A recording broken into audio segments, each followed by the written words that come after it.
They used to laugh at him. Not just once, not just twice. Every single day. Look at his shoes. Does he even eat? People like him never make it. And the worst part? He heard everything. Don't forget to like, share and subscribe for more powerful stories like this. His name was Daniel. A quiet boy. Invisible in a world that only respected money. He lived in a one-room apartment with a leaking roof. Some nights, the rain would fall harder inside than outside. Food? Not guaranteed. Dreams? Mocked. But Daniel had something nobody noticed. He was always watching, always learning, always planning. One afternoon changed everything. It was hot, the kind of heat that makes your thoughts heavy. Daniel had just been chased away from a shop after asking for work. Again, he sat by the roadside, tired, hungry, defeated. That's when a black car stopped in front of him. Clean, expensive, untouchable. The window rolled down slowly. Inside sat an older man. Sharp eyes, calm voice.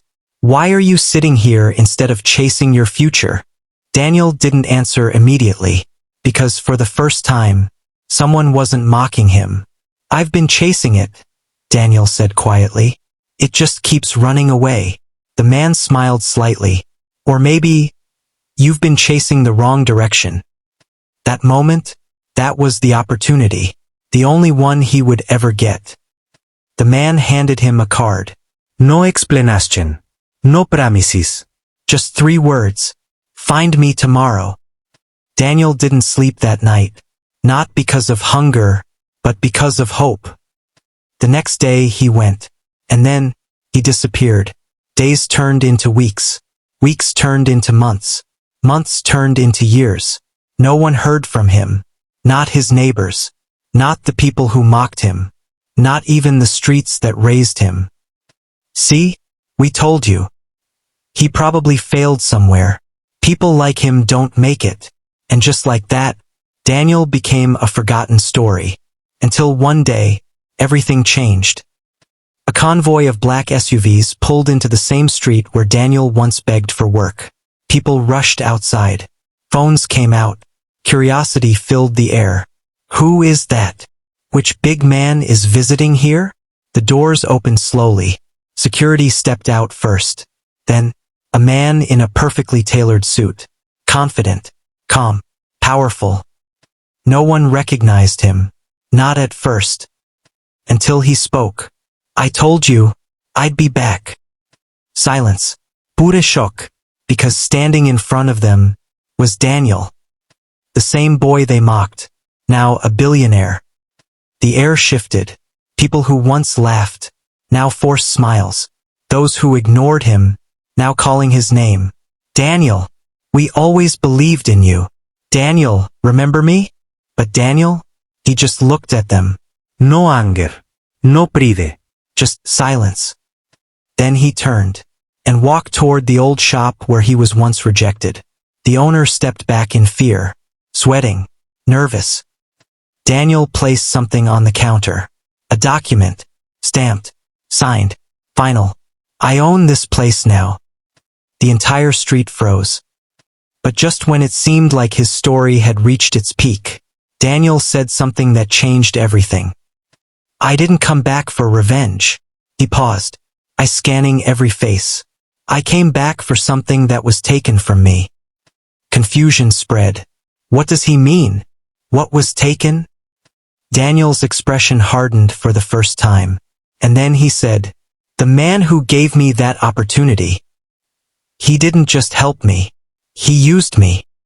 Silence, tension, questions. And now, Daniel's voice dropped, cold, controlled.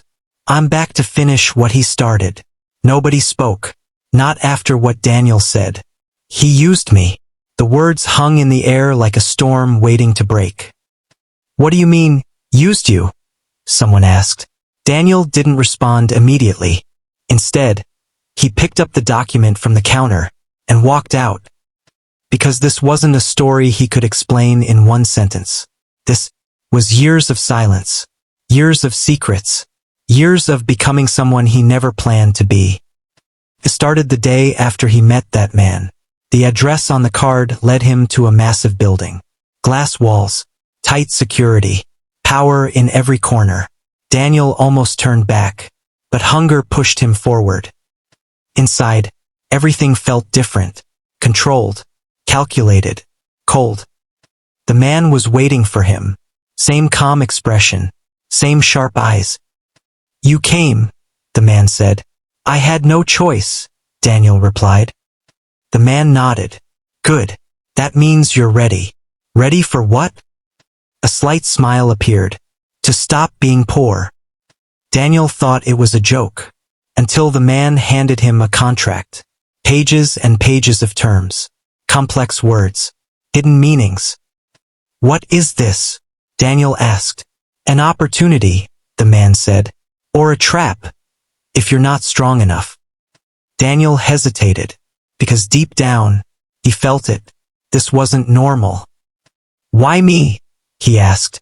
The man stepped closer, studying him, not like a person, but like an investment. "Because you have nothing," he said, "and people with nothing are willing to risk everything." That should have been the warning, the moment to walk away. But Daniel signed. And that was the moment his old life ended. From that day forward, Daniel was trained, not educated, not guided, trained. He learned things no one his age should know. How money moves in silence. How power hides behind clean faces. How decisions are made without emotion. Days became routines. Routines became discipline. Discipline became transformation. Daniel wasn't just changing. He was being rebuilt. Years passed, and the poor boy who once sat by the roadside was gone. In his place was someone sharper, colder, more dangerous. Then one night, everything shifted. Daniel overheard something he was never supposed to hear. Two men talking, careless, arrogant. "He's ready," one said. "Good," the other replied. "Once the deal is done, we won't need him anymore." Daniel froze. His heartbeat slowed, not from fear, but from realization. He wasn't being helped. He was being prepared. Used. For what? He didn't know yet. But he knew one thing. He was in danger. That night, Daniel didn't sleep. He planned. Carefully. Silently. Because if they were using him, then he would use them too. Weeks later, the final deal was announced. A massive transaction. Billions involved. High risk. High reward. And Daniel was at the center of it. Everything went perfectly. Too perfectly. Until the last second. That's when Daniel made his move. A move no one saw coming. He didn't just complete the deal. He redirected it. Accounts shifted. Ownership changed. Control transferred. By the time they realized what happened, it was too late. Daniel didn't just escape. He took everything.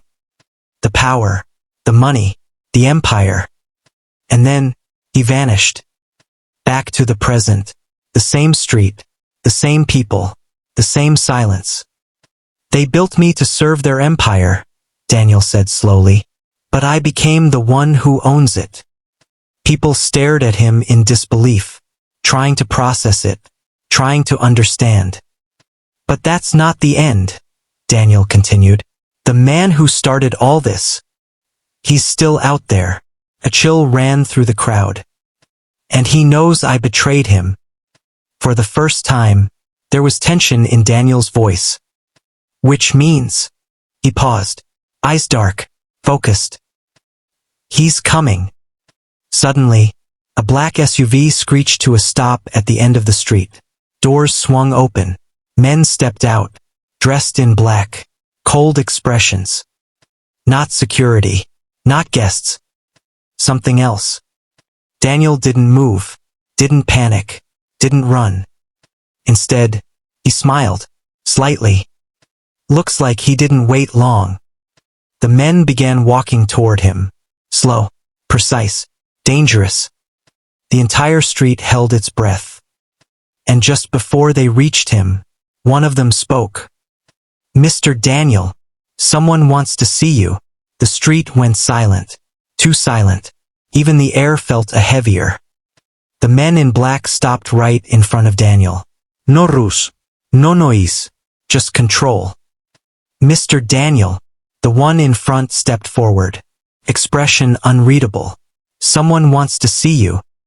Everyone expected Daniel to resist, to run, to fight. But he didn't. He adjusted his suit, took a slow breath, and nodded. "Then let's not keep him waiting." Gasps spread across the crowd, because this wasn't courage. This was something else. It was certainty. Daniel turned slightly, his eyes scanning the faces around him. The same people who once mocked him, now frozen in fear. "Watch closely," he said quietly, "because this," a pause, heavy, intentional, "is where the truth begins." He stepped into the SUV. The door shut, and just like that, he was gone, again. The ride was long, silent, no one spoke. Daniel stared out the window, but his mind, far away. Back to the beginning, back to the man who changed everything. The car finally stopped. A massive gate opened slowly. Tall walls, armed guards, a fortress disguised as wealth. Daniel stepped out, unshaken. Inside, everything was exactly how he remembered. Clean, cold, controlled. He was led through long corridors, until they reached a single door. It opened, and there he was. The man. Sitting calmly, as if nothing had changed. "Daniel," he said, almost proud. "You've done well." Daniel didn't sit, didn't smile, didn't respond. Because now, he could finally see clearly. "You knew I would survive," Daniel said. The man leaned back slightly, faint smile. "I didn't just know." He paused. "I sharp. I designed it." Silence. Every second stretched, heavy, uncomfortable. "What do you mean?" Daniel asked. The man stood up slowly, walked toward him, calm, measured. "You think I didn't notice the changes? You think I didn't see your intelligence? Your hunger? Your ambition?" He stepped closer, lowered his voice. "I didn't build you to serve me, Daniel." A pause. "I built you to replace me." Daniel's expression shifted, just slightly. Because that, he didn't expect. "You were never the pawn," the man continued. "You were the test." Daniel's mind raced, connecting pieces. Moments. Decisions. The deal, the money, the escape. Daniel spoke slowly now. "You let it happen." The man smiled, satisfied. "Not let." A pause. "Planned." The room felt smaller, tighter. "Everything you did," the man continued. "Every move you made. I was watching." Daniel clenched his jaw. "Then why bring me back?" The man's expression changed. For the first time, serious. "Because there's one thing you haven't done yet." Silence. One final step. Daniel didn't respond, didn't ask. He waited. Because now he understood. This man never spoke without purpose. "There's an empire bigger than this," the man said. "Hidden, untouchable. And they're watching you." A chill ran through the room. Make sure you watch part 2, because what happens next will shock you.